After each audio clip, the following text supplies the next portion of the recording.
I'm Renee Richel, the founder and president of One True Match.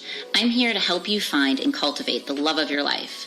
For over a decade, I've dedicated my life to the importance, purpose, and dynamic of human relationships. My team and I are disciplined by faith, love, and integrity to help our clients find the quality relationship they've always dreamt of. Each week, I will be sharing the tools and tips I've learned that have rooted my success as a matchmaker with other leaders around the world. Hello, loves. Welcome back for part 2 of this series that we have been chatting about. Now that Connie's back, we're so excited. And we're going to dive right into it because I know last time I felt like we were going on and on, which is great because everybody wants to hear our answers for some of the most common questions that our singles out there are asking in today's crazy dating world. So, yep. And if you're listening to this week and haven't listened to last week, it's in no sequel order. So it's actually, okay. I kind of feel like it is. The first one's the most important, but you can listen to it in any order. You can listen to it in any order. It doesn't matter. Yeah. All the tips are very important. Just in case you're listening to this one first, though, make sure you do go to last week because they all combine into one. Yes, that is so true. Okay, so let's dive right in. So number 4, because we ended on number 3. So number 4 is questioning anger with God that he hasn't found you a spouse yet. Well, this one is tricky, but we also, pretty much every single that comes to us will say this. They'll say, I am angry, I'm losing hope, I'm losing faith, and I hate to say it, but that's the problem right there. You know, like if you're losing that faith and that hope and you have a lot of anger there, it's no one else you should be, pushing that out on, and need to sit back with yourself, and we'll say it over and over. Do things that you need to do to get that anger out. I don't know, go on a run. I don't know. Do something that will make that anger go. If that's, anger's just a feeling. So get it out. Go to a box exercise. I don't know. Go to a box exercise. Yeah, diffuse it. Do something. I don't know. Whatever you may do. But then also bring it back to yourself because it's all in God's timing. And you being angry is not going to help anything whatsoever. So get it off your chest. Get it out the way. And then also circle back to yourself. Go to church, go to whatever it may be for you. If, right then you're feeling too angry to go to church. I don't know, whatever it may be, but it's bring it back to the center, bring it back to God. Do what makes you feel good, whether it's worship on your own, ask friends to pray for you, whatever it may be. But you need to get their anger out first. That's my say. We always love Connie's very direct answers to things, and so I agree with what you are saying. And now let Renee say it kindly. On another perspective from the same scenario, because we do get this often. I wouldn't say every client or every match or whatever, but we definitely get this. Like singles come to us, right? When it's like they're just the truth is the word angry, I feel, is a little harsh, but they're frustrated maybe or whatever. But I know the world, when we looked at these questions, what people are asking, angry was the most commonly asked question. And the truth of it is God designed us to have this inner peace love, right? And so, which it says in Psalms 51:6, and it's so important that we're pulling into our inner self when we're angry, because I can't express this enough. When we're upset and we're treating others anger, or we're like just getting down to our darkest place, it's because I always say it's like Satan coming in, right? It's going to drive us down a downward spiral.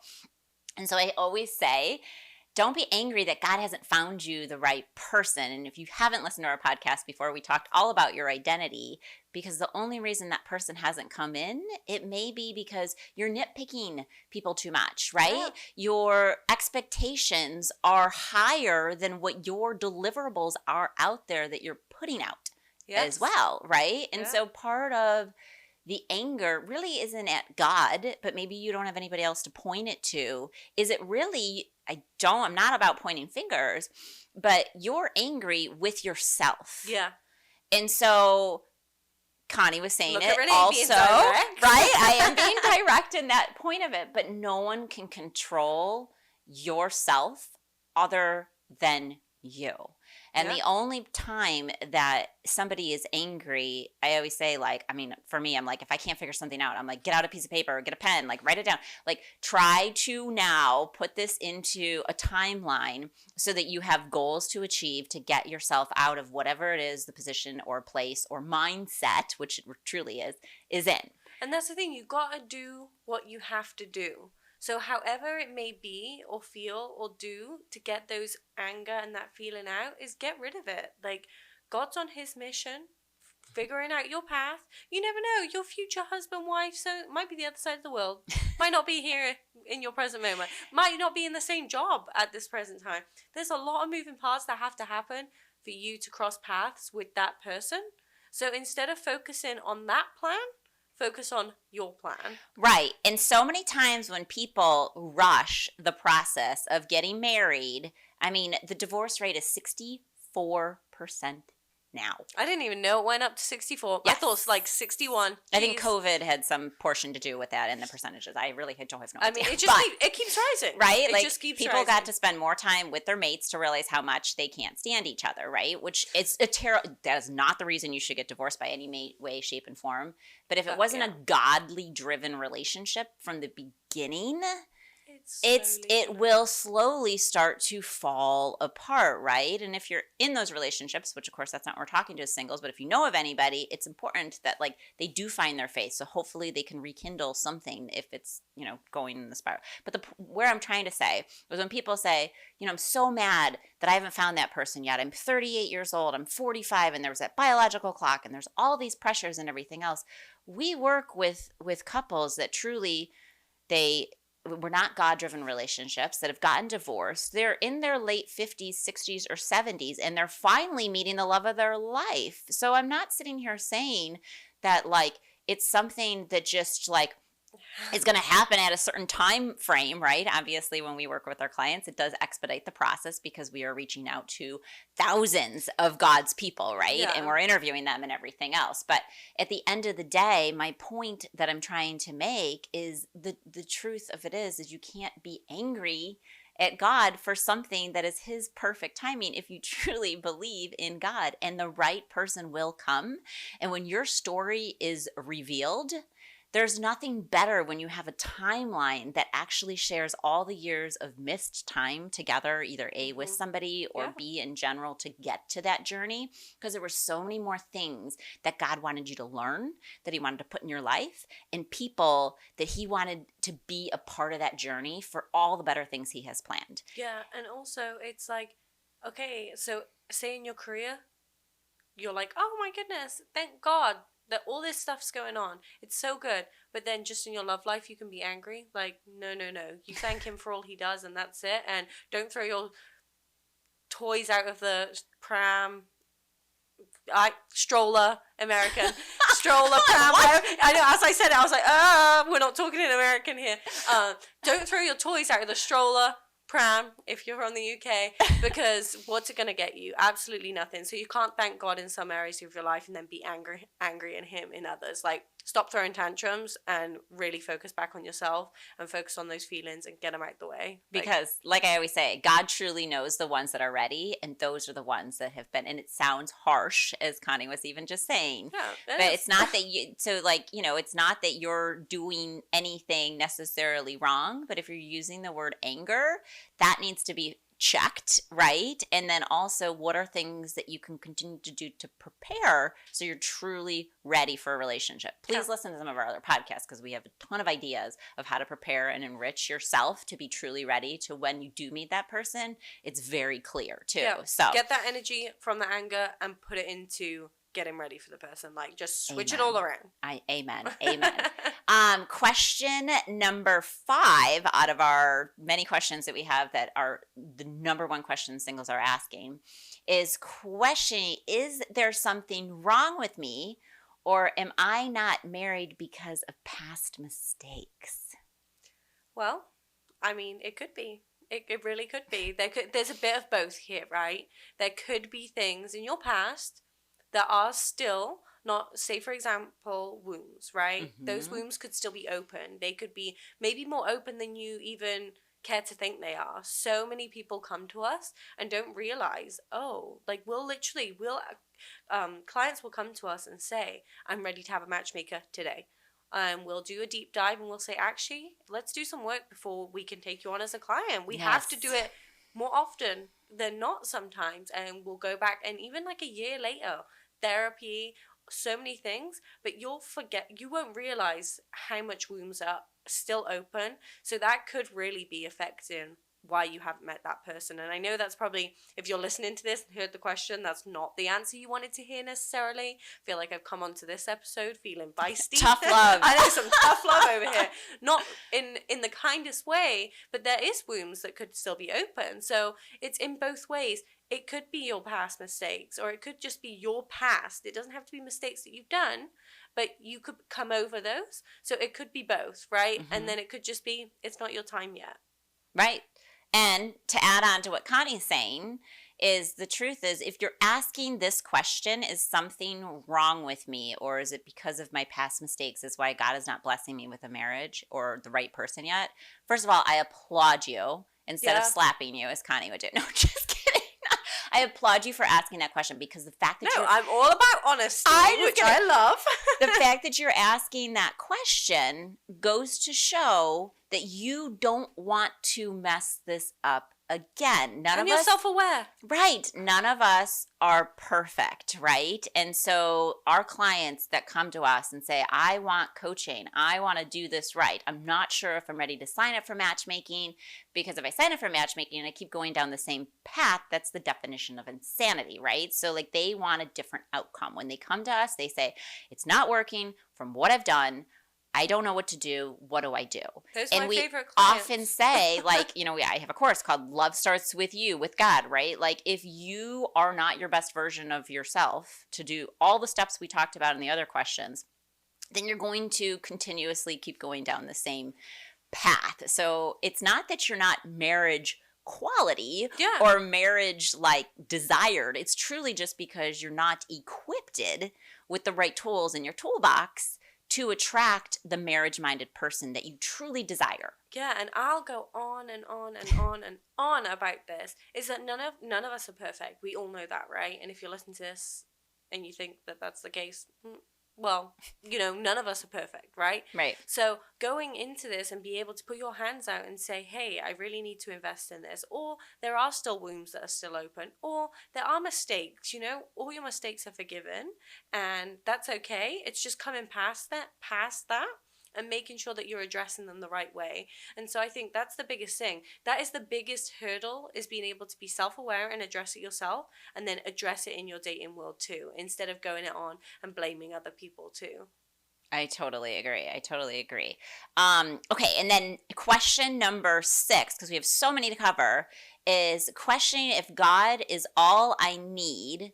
Why do I still yearn for more? Like a relationship, obviously, which I think is a great question. Yeah, that one's a tough one. Because the reality of it is especially during your singlehood phase, you are, supposed to put all of your focus on the Lord and focus on the things that He's provided for you to be passionate about.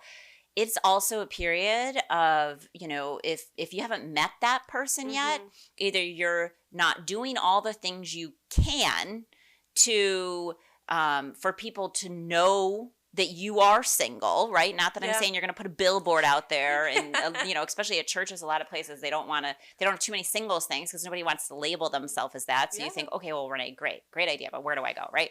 And I always say, if you haven't filled out a profile, we want to know you exist. If we haven't talked to us, is just consulting side of, not just our matchmaking side of things too. Yes, to 100%. seek guidance when it comes to, we can't say this enough, but enriching yourself to be your best version of who you are. But the reason we yearn also for more, even though God is the one that fills our heart with daily love so that we're never alone, which is one of the other things we talked about, is because God's all around us, right? He gives us love every day, in our breath, and everything that we do. But He also wants us to have a human love, right? And so, physical. Which is a physical, connection, a romantic connection, to be fruitful, right? Like it says that in the Bible too. And so that is why you yearn for a relationship, because two people together, kind of like going back to Adam and Eve obviously didn't turn out so well, but going together, right? The goal was to be fruitful and obviously multiply. And then all of the details that unfolded from that, the reality of it is God doesn't want us to be alone on earth. Yeah, and there's always that time in life, right, where we look for more. That's what we're taught. Like you said, it's God first, then our spouse, and then children. Like there's always more. So when you feel that, it's because that is coming, right? Especially when you're single. Yes, your focus is on God and you love yourself. And we tell you over and over and over again that you have to, put you first. 100%. But once you've got all those lined up, then comes, husband, spouse, whatever, husband, wife, spouse, that's what I was going to say. It's so easy for me to say husband on here. But, right. Men listening to this, you know what I mean. But then comes children. So, right. It's just this order that I feel like a lot of the time everyone will always want more. Just like anything in life, we tend to thrive and have motivation to search for more, whether it's career, whether it's you're single, whether you're in a, married, there's always the next step. So I think instead of thinking so much about the bigger picture of this, it's more like continue staying true to God, true to yourself, and the next is coming. Right. Amen. Which is so true. And one of the scriptures we always love to share is the Romans 8:28. And it's just so important that you are just embraced with God's love so he can work through so many things in that regards. And yes, don't give up on love is what we're kind of also saying in many ways. And it comes to different seasons. It does. It totally does. And just surrounding yourself around the right people, I can't express enough, because so many times, especially as a Christian, we always want to help people, right? Because that is what we're called to do, right? But then what happens is we start surrounding ourselves around a ton of people that might not be strong believers. And then it kind of just leads us off of our purpose-driven life that God has really designed us to be. So it is also important, if you're asking a lot of these questions, think about your social circle. Think about like, who do you lean on when you need somebody to connect with or talk to, or maybe you need a relationship within a church or something like that or whatever. And also how big your circle is. If it's too big, sometimes you can't, you need to narrow it down, and who are those most important people as well. It's so easy to have lots of connect. There's like a saying, you can have all the friends in the world, but you always need your core. You need your team really close to you. So in those times when you kind of get led astray, or your mind wanders, think of those people that are really close in your circle as well. Yeah, I totally agree. And I am going to we have like a couple more questions to ask, and I'm going to try to throw it into this one, at least one more question, and then we'll go into a few more. But the question is, how active should I be in the process of finding a spouse, or should I leave it all up to God? Well, like we get asked this question all the time. Yeah, this one is, it's a huge question. And as much as we'll say, work on yourself, enjoy singleness, enjoy the time alone. But then if you're not being proactive, what are you doing? Like, yes, God is going to set up, have these people who are that person who is meant for you. But you have to be out there also trying to reach it. You can't sit there and expect everything to fall on your lap, because if you're at home every day, it's just future spouse just going to walk into the front door? No, it's not. Right. No, they are not. Right. They're not going to drop from the ceiling if we're not doing something. Yes, God does miracles, but guess what? He's not going to fly him into your home or them into your home and be like, da-da! Right. And I, a lot of our clients will ask that question on a regular basis, because they're also like struggling. Like, yes, there's an expense to this. And am I putting the money towards the right thing when I can help charities, or I could do other thing that is God-field driven? But just like we answered that question earlier, is that God does not want you to be alone. Mm-hmm. And if you are wise in leaning in prayerful time with God, and he says, this is the avenue I want you to take, because we tell all clients to pray about this, because equally we do the same thing. Is this a client we feel confident in representing them, that we can get them to not the finish line, but the start line, we say, in a relationship where we stay with them. And if they desire that connection and that growth in that plan of true immersing into a marriage and working on a relationship, then we are the pathway for them to walk through with God to have this enriching marriage and relationship. No, 100%. When a client even says, I want to sign up tomorrow, I'm ready today. Right. Well, good luck, because we've got a whole lot of work and you really need to pray about it too. Yeah. And that's how it works, you Yeah. know, with the matchmaking and even just like when people are online dating, you know, that's not my favorite thing. Do I hear many success stories? No. But do I still say go you for at least trying to get yourself out there? Yes. Is it not the avenue that maybe is working for you? Okay. But at least you're taking one step out. Or like it's little steps. Like we have people that will go out and go work from a coffee shop instead of working remotely. And it's getting yourself out there, and you still need to get yourself into this environment of, you know, even if it's how you represent yourself. We'll talk about this all the time. You know, represent yourself as like, I would feel confident in myself if I met my future husband today, you know, going out for coffee or something. Or taking your children on a school run, like whatever it may be, you have to be constantly aware, I feel, of what you're doing and putting yourself out there too, because it doesn't just fall on your lap. And then if matchmaking's the route you're going to go, we always say, pray about it. And, you know, of course, consult with us, call up, have a conversation, but it doesn't happen overnight. Like that's the most important part, is that you have God on your side, but you're also being proactive in your decision making. It's so true. And how many times do we reach out to so many different groups of Christians and things like that? Like, be involved. As much as we say, like, stay offline, right? Because it can also suck the life out of you and, like, make you feel you're less of a person because you're not keeping up with the Joneses of this way and that way and whatnot. But there is good, obviously. Yeah. And so being a part of groups is really, really important. And, you know, one thing in our company that's so important for us, not only for our now married couples, obviously our dating, single, and engaged, right? All phases, is we have like a prayer warrior group, which is so important to like get involved in, right? If you are single and you're like, oh, I want to do something new, like send us a message, figure out how to, like, you know, contact us and we'll help you get into our prayer warrior group. And we always need more love angels, which are like recruiters out there spreading their wings and helping be a part of matching individuals. And, you know, then they get to see firsthand who other people are out there and, you know, get a little royalty when it turns into a great match. And there's another way to be involved in the single side of things and a great Christian community to be able to put yourself out there so God can motivation do his work, right, as well. So I think that was a really, really great question. We are going to finish this off for this little segment, and so that you guys can take notes, reflect, and then the following Thursday, we are going to tie this up, wrap it in a bow. We love the questions that, of course, you do ask, and we can't wait to continue to answer them. I think this has been a really good segment on just the single side of things, because clearly that's what we work with as well on the side of finding people the love of their life. And we hope you have found this beneficial. So tune in one more time next Thursday, and we will finish up these most desired questions that people are asking today, or singles are asking, that I think are really great. So, and if you have a burning question in the meantime, also reach out to us on social media or email or any of those things, because we want to hear it. We're going to love and leave you and hope you have a blessed day. Bye.